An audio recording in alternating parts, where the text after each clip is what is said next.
സായി ട്രസ്റ്റിന് കീഴിൽ കാസർഗോഡ് കാട്ടുമാടത്തുള്ള സൗജന്യ dialysis centre അടച്ചുപൂട്ടാൻ നീക്കം തുടങ്ങി.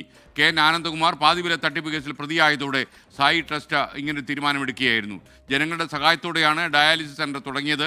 സെന്ററിനായി പലരിൽ നിന്നും പണം പിരിച്ചെടുക്കുകയും ചെയ്തു. നീലേശ്വരത്തെ ഒരു പ്രമുഖ വ്യവസായിയാണ് ഈ കെട്ടിടം കൊടുത്തത്. 24 ബ്രേക്കിംഗുമായി നമുക്കൊപ്പം ചേരും അരുൺ പാറയ്ക്കൽ. അതിനു മുമ്പ് ഇതിനെക്കുറിച്ചൊരു അഭിപ്രായം കൂടി പറയാനുണ്ട്. അത് നിർത്തിക്കഴിഞ്ഞാൽ നമുക്കെല്ലാം ബുദ്ധിമുട്ടില്ല. നമ്മളിപ്പോൾ ഈ ഓട്ടോറിക്ഷ ഓടിച്ച് ജീവിക്കുന്നത് കുറേ ആൾക്കാരുണ്ട്, നമ്മളെ ബുദ്ധിമുട്ടില്ല ആൾക്കാർ ചെയ്യുന്നുണ്ട്. ഇത് പെട്ടെന്ന് നിർത്തിക്കുമ്പോൾ നമുക്കിവിടെ കിട്ടുന്നില്ല. ഇനിയിപ്പോൾ 10-20 കിലോമീറ്റർ മാറിയിട്ട് കാഞ്ഞങ്ങാടാണ് നമുക്ക് കിട്ടുന്നത്. പോകുമ്പോൾ ഒരു 1000-1500 രൂപ ചിലവുണ്ട് നമുക്കത്. ഇതിപ്പോൾ താങ്ങാൻ ബുദ്ധിമുട്ടാണ് ഇവർ നിർത്തുന്നത് പറയുമ്പോൾ ചെയ്യാൻ പറ്റുക. പിന്നെ ഇത് സർക്കാർ പോലും ചെയ്യാത്ത കാര്യങ്ങളാണ് ഇവർ ചെയ്തതൊന്നും ഉണ്ടായത്. കാസർഗോഡ് നിന്ന് അരുൺ പാറയ്ക്കൽ തത്സമയം ചേരുന്നു. ഗുഡ് മോർണിംഗ് അരുൺ, പറയൂ.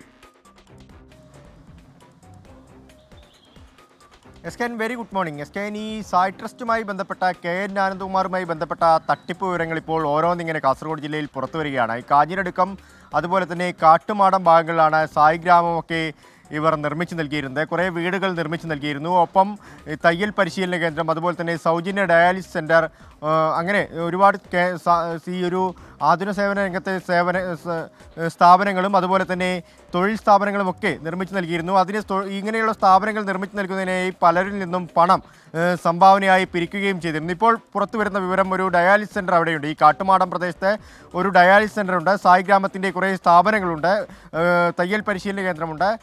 ഈ ഒരു സ്ഥാപനങ്ങളും അതുപോലെ തന്നെ ഈ ഡയാലിസിസ് കേന്ദ്രമൊക്കെ അടച്ചുപൂട്ടലിൻ്റെ വക്കിലാണ് എന്ന വിവരമാണ് ഇപ്പോൾ പുറത്തു വരുന്നത്. ഡയാലിസിസ് സെൻറ്റർ 28-നകം, ഈ മാസം 28-നകം അടച്ചുപൂട്ടുമെന്ന് ഇതിനകം രോഗികൾക്ക് മുന്നറിയിപ്പ് നൽകിയിട്ടുണ്ട്. നിലവിൽ 8 രോഗികളാണ് ഇവിടെ നിന്ന് സൗജന്യമായി ഡയാലിസിസ് പൂർത്തിയാക്കുന്നത്. ഇതിനു വേണ്ടിയുള്ള പണമൊക്കെ സ്വരൂപിച്ചത് കെ എൻ ആനന്ദകുമാർ നേരിട്ടെത്തിയാണ്. ഈ സൗജന്യമായി ഈ പ്രദേശത്തെ ആളുകളിൽ നിന്ന് സംഭാവന സൗജന്യമായി ഈ സ്ഥാപനത്തിലേക്കുള്ള സാധനങ്ങളൊക്കെ തന്നെ വാങ്ങിയിരുന്നു. അതുപോലെ തന്നെ സംഭാവന പിരിച്ചിരുന്നു. വലിയ തോതിലുള്ള സംഭാവനയാണ് പിരിച്ചത്. നീലേശ്വരത്തെ ഒരു പ്രമുഖ വ്യവസായിയാണ് ഈ ഡയാലിസിസ് സെൻ്ററിനുള്ള കെട്ടിടം മുഴുവൻ നിർമ്മിച്ച് നൽകിയത്. അതുമാത്രമല്ല, ഇവിടേക്കുള്ള ഈ സ്ഥാപനത്തിലേക്കുള്ള ഉപകരണങ്ങളൊക്കെ നൽകിയത് ഇവിടെയുള്ള ആളുകൾ തന്നെയാണ്. കെ എൻ ആനന്ദകുമാർ വലിയ തോതിലുള്ള ഒരു പൈസയൊന്നും ചിലവാക്കിയിട്ടില്ല. ഇവിടേക്കുള്ള മരുന്ന് എത്തിച്ചു നൽകിയിരുന്നു. പക്ഷേ ഇപ്പോൾ മരുന്ന് എത്തിച്ചു നൽകുന്നില്ല. അതുമാത്രമല്ല, 28-നകം ഈ സ്ഥാപനം അടച്ചുപൂട്ടുമെന്ന മുന്നറിയിപ്പ് നൽകിയിട്ടുണ്ട്.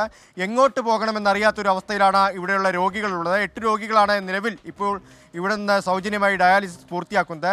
അതിലൊരാളാണ് നമ്മളോട് അല്പസമയം മുമ്പ് പ്രതികരിച്ചത്. അവർ പറയുന്നത്, ഇനി ഞങ്ങൾ എന്ത് ചെയ്യുമെന്നറിയില്ല. നേരത്തെ ഉണ്ടായിരുന്ന ഒരു ആംബുലൻസ് പോലും അവർ ഇവിടെ നിന്ന് പിൻവലിച്ചു. തയ്യൽ പരിശീലന കേന്ദ്രം അത് പൂർണ്ണമായും അടച്ചുപൂട്ടി. ഈ ഡയാലിസിസ് സെൻ്ററും അടച്ചുപൂട്ടാൻ പോകുന്നു. കെ എൻ ആനന്ദകുമാർ ഒരു തട്ടിപ്പാണ് ഇവിടെ നടത്തിയതെന്നാണ് ഇപ്പോൾ പറയുന്നത്. S K. Okay, thank you.